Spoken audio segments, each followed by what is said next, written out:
Direciona.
Gideceğim.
Ka rokur sukses simfonia e parë botërore Gjergj Kastriot Skënderbeu, e shfaqur në Universitetin e Arteve, me kompozitor Aleksandër Peçin, dirigjenten Okoçon dhe në interpretimin e orkestrës së Radio Televizionit Shqiptar. Duartrokitjet e publikut, vlerësimet e kritikëve e vendosin në majën e veprave tona muzikore veprën që nisi si një ide dhe konkurs i hapur në Radio Televizionin Shqiptar për gjithë krijuesit që në vitin e Skënderbeut donin t'i kushtonin heroit një simfoni, e sot materializohet në formën e saj më të mirë, sa moderne në tingujt e zakonshëm të përdorur, për thyrjet e tyre të çrregullta, jo lineare, por aq edhe klasike, stil që kompozitori me karrierë ndërkombëtare Aleksandër Peçi e ka përdorur edhe në 4 simfoni të tjera të tij, apo 14 sonetet e vepra të tjera muzikore që ka krijuar gjatë një jete.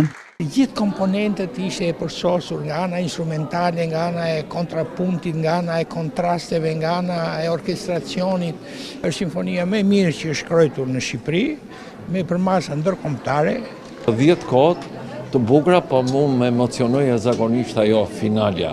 Ja sytë kam për lodra. Punë kolosale në konceptimin, në arkitekturën, në orkestracionin, pa dyshim merita e orkestrës dhe e në Okoçës. Në fund, simfonia u përmbyll me vajin e ndarjes nga jeta të Skënderbeut, kënduar nga sopranoja shkodrane Xhezuzefi, e cila pasi studioi 2 vite për piano në Universitetin e Arteve në Tiranë, vijoi konservatorin Giuseppe Verdi të Milanos e prej 11 vitesh jeton në Itali. Për herë të parë kthehet të këndojë në një skenë shqiptare përpara dhe ish pedagogëve të saj.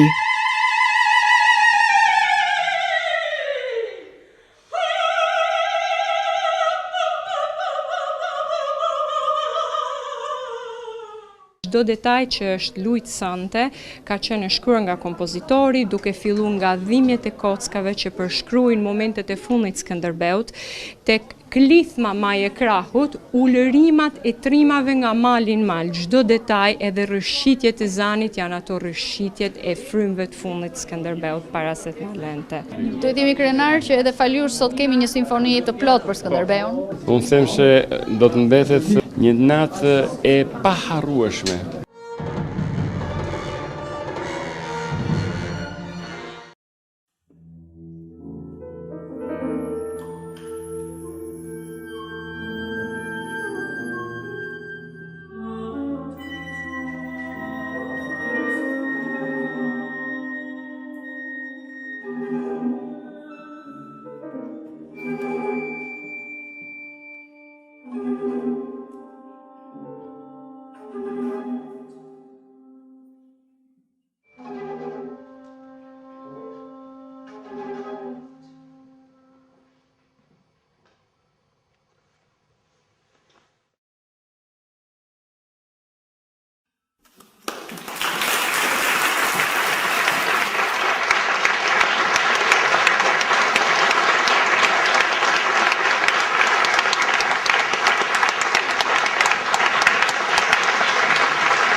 Recording. Bonjour, oui, on vient de donner la première audition de Demetrios de Aleksandër Peçi.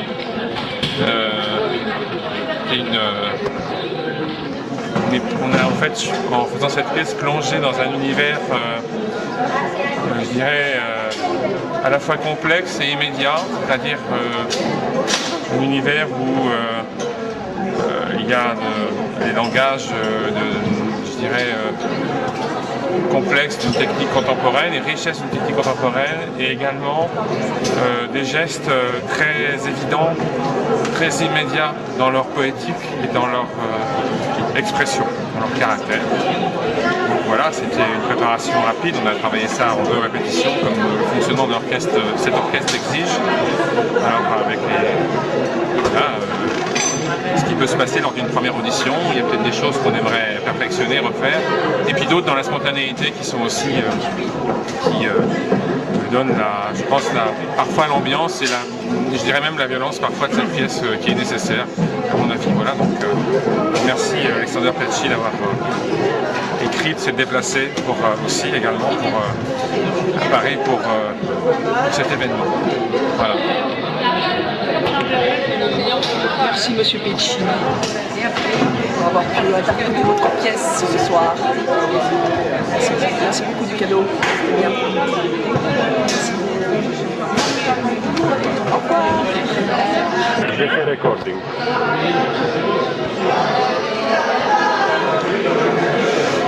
Bonjour, je m'appelle Pierre Strauss. Je vais avoir le plaisir de diriger dans quelques jours l'œuvre que vous avez entendue ce soir à Paris, de M. Alexander Pecci. Et pour moi c'était très intéressant car c'était une autre version de la même œuvre, pour cordes avec les solistes bien sûr, mais au lieu d'avoir des flûtes comme ce soir, la version originale ce sont des cordes. Et pour moi c'était très intéressant d'entendre cette adaptation de cette œuvre qui m'a bien sûr permis de me familiariser de mieux avec l'aspect sonore, de l'entendre dès ce soir, alors que je vais la travailler la semaine prochaine avec les musiciens à Tirana. Et donc je suis très heureux et très honoré d'avoir eu un premier contact avec la musique de M. Pecci et avec sa personne qui est derrière la caméra. Voilà, c'était ce soir la création de cette nouvelle version de Planet Ears.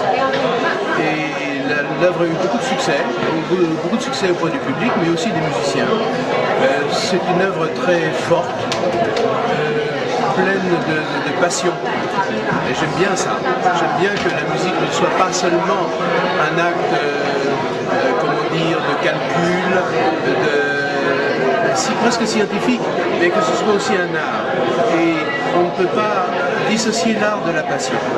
Or, dans cette musique, j'ai trouvé la passion. Et ça, c'est quelque chose qui m'a profondément touché. Au-delà même du thème, au-delà même du problème de la planète, etc. Mais voilà, la musique elle est jaillissante, elle est spontanée, ce qui ne veut pas dire du tout qu'elle n'est pas non plus une musique de l'intellect. Car on a trop tendance à dire il y a d'un côté l'intelligence et de l'autre côté la sensibilité. Donc je crois que le vrai musicien a les deux. Si l'un manque, l'accomplissement de l'artiste n'est pas entier. Et donc on a trouvé dans Planet Ears de M. Pecci ces qualités qui sont rarement réunies chez la même personne, d'intelligence, de sensibilité et de passion. Donc c'était un grand bonheur.